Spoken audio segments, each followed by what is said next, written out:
Welcome. In front of me is a Motorola G75, and today I'll show you how we can put this device into Bootloader.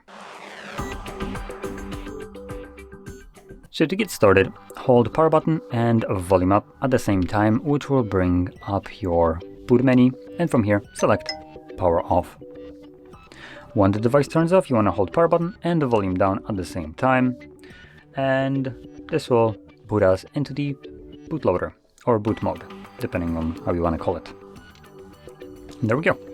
And here you will need to use volume buttons to navigate, and power button will be used to confirm whatever is selected.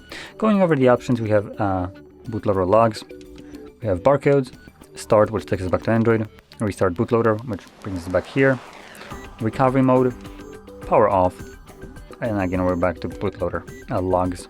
So let's select start, and I'm going to confirm it, and like I mentioned, this will now bring me back to Android. And there we go.